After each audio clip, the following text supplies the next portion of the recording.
안녕하세요, 민석기입니다. 자, 오늘은 지상물 매수 청구권을 가지고 왔는데요. 임대차 파트에서 특히 출제 비중이 굉장히 높은 주제고, 때로는 지상권, 전세권 파트에서도 출제가 되고 있는 굉장히 중요한 출제 주제가 되겠습니다.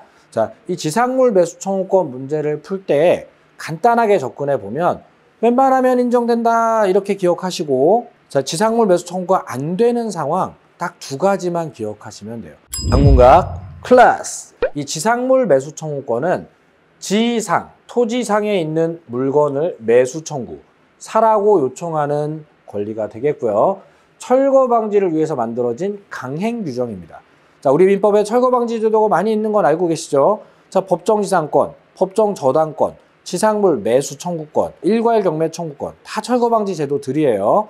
자, 건물에 철거가 되면 수십억의 손실이 생길 수 있기 때문에 이 철거 방지는 굉장히 중요한 문제가 되는 것이고, 그래서 강행 규정으로 운영이 되는 것이다 보니까 웬만하면 가능하도록 해서 철거 방지를 하고 싶어 한다는 겁니다. 그래서 자, 타인의 토지를 빌려서 그 위에 건물을 지은 사람이 있었을 때 그 토지를 지상권으로 빌렸든 전세권으로 빌렸든 임대차로 빌렸든 토지 사용 기간이 만료가 되면, 그러면 사용을 할 수 없게 됐으니까 이제 이 건물을 치워주던가 또는 가져가던가 해야 되는데, 저 건물이라는 것이 그렇게 가져가는 게 용이치가 않단 말이죠. 그래서 기간이 만료됐을 때 건물 소유자이자 토지를 빌렸던 사람인 을이 일단 갱신 청구를 해봅니다. 가져가기 힘드니까 지상권이나 전세권이나 임대차를 한번 연장해달라.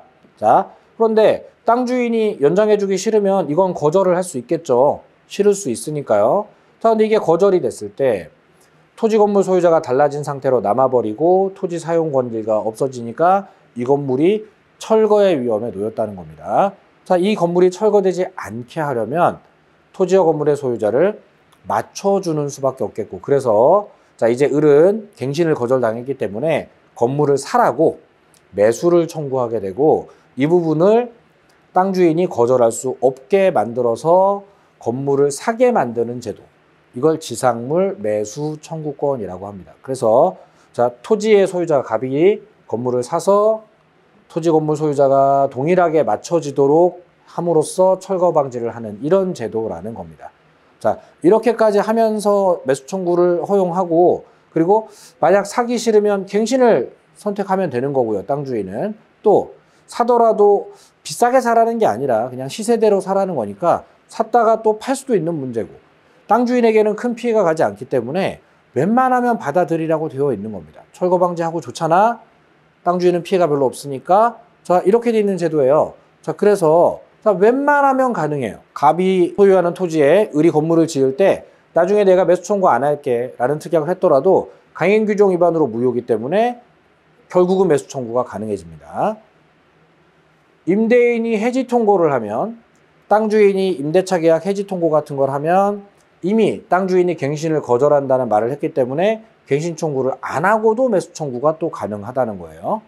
자, 그리고 미등기 무허가 건물이더라도 매수 청구는 가능하고, 자, 미등기 무허가라서 소유권 넘기기가 어려우면 소유권 넘어올 때까지 매매대금 지급 거절하면서 동시이행 항변으로 해결이 가능하니까 미등기 무허가 신경 쓰지 말고 매수 청구는 가능하다는 겁니다. 자, 임대인 동의 없이 건축된 건물도 이것도 토지를 지상권이나 전세권 임대차로 빌릴 때 이미 토지 사용의 허락은 받은 거니까 건축 자체에는 동의를 안 받았더라도 매수 청구는 가능하다는 거예요. 경제적 가치가 없는 건물도 특수목적 시설만 아니라면 싸게 사면 되는 거지 그걸 안 산다 소리는 하지 말으라는 거예요. 이래도 저래도 다 매수 청구는 다 가능하다고 하고 있는 겁니다.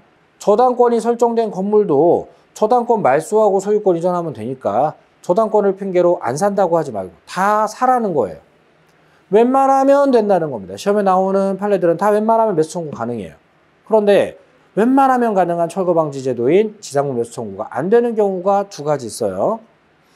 임차인의 채무 불이행으로 해지됐을 때, 자, 지상권에서도 지상권자의 지료연체를 이유로 소멸됐을 때, 즉 돈 안 내서 쫓겨나는 사람한테 매수 청구하게 해주지는 않는다는 겁니다. 이것까지 만약 하게 해주면 그러면 건물을 팔기 위해서 일부러 지료를 안 내는 사람이 나올 수 있다는 겁니다. 그렇기 때문에 채무불이행 해지 시에는 안 된다.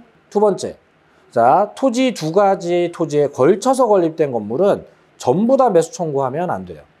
자, 두 명의 토지에 걸쳐서, 특히 임대인 토지나 임차인 토지 또는 제3자 토지에 걸쳐서 건립된 건물의 경우에 전부 다 매수 청구를 하면 토지 건물 소유자가 달라지는 문제가 해결이 되지 않고 또다시 철거의 문제가 생기기 때문에 구분 소유의 객체가 될 수 있는 부분에 한해서만 매수 청구가 되는 거지 전체를 매수 청구하는 건 불가능하다는 겁니다. 자, 그러면 웬만하면 된다고 하시고 1번부터 6번까지를 외우지 마시고 채무불이행 해지 시에 안 된다.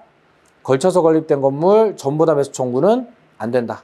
그 외에는 그냥 된다고 해불어. 그냥 이렇게 간단하게 대응하는 거예요. 관련 지문들을 좀 골라와 봤는데, 자, 매수 청구권의 대상이 되는 지상물은 임대인의 동의를 얻어 신축한 것에 한정된다 그러면 X. 자, 동의를 얻어라는 말은 부속물 매수 청구에는 있어요. 하지만 지상물 매수 청구는 동의 뭐 그런 거 따지지 않았습니다. 뭐에 한정되는 거 없어요. 그냥 다 돼요. 그러니까 한정된다 그러면 X. 2번, 임대인 해지 통고로 기간의 정함이 없는 토지 임차권이 소멸하면 임대인이 벌써 해지 통고를 통해서 갱신을 안 해준다는 뜻을 말했기 때문에 임차인은 갱신 청구도 안 하고 바로 매수 청구를 할 수 있다. 자, 매수 청구 안 된다 소리는 채무불이행 해지 시 또는 걸쳐서 건립된 건물 전부 다 매수 청구하겠다 그러면 그때는 안 된다고 하시는데, 자, 지금 채무불이행도 아니고 걸쳐서 건립된 건물도 아니죠? 그러면 왜 못해? 할 수 있지? 이렇게 풀어주는 거예요. 건축 허가를 받은 건물이 아니야. 미등기 무허가. 괜찮아. 매수 청구할 수 있다로 풀어주는 겁니다. 또 4번. 건물이 임대한 토지와 제3자 소유 토지에 걸쳐서 건립. 자, 이때 조심해야죠. 걸쳐서 건립을 키워드로 잡고 이제 우리는 전부 매수 청구한다고 하는지, 구분 소유의 객체가 될 수 있는 부분에 한해서 매수 청구한다고 하는지 보는데, 전체에 대해서 매수 청구를 한다 그러면 불가능하다로 풀어주는 겁니다. 이 부분은 좀 걸쳐서 건립을 외워주는 거예요. 또 5번. 임대차가 임차인의 채무불이행 때문에 기간말 조정이 종료되었다.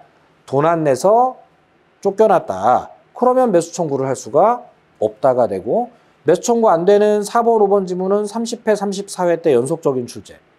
매수 청구가 가능한 건 웬만하면 가능할 거니까 보통 소개 정도로 나오는 지문이 되는 겁니다.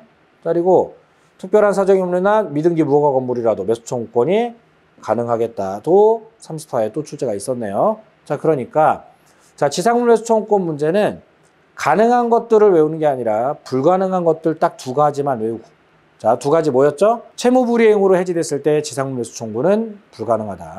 자, 그리고 또 하나는 걸쳐서 건립된 건물을 전부 다 매수 청구하는 게 불가능하다. 이 두 가지를 제외한다면 이러든 저러든 매수 청구는 전부 다 가능하다로 풀어주시면 되는 겁니다. 웬만하면 인정하고 웬만하면 합격하시기 바라겠습니다. 화이팅!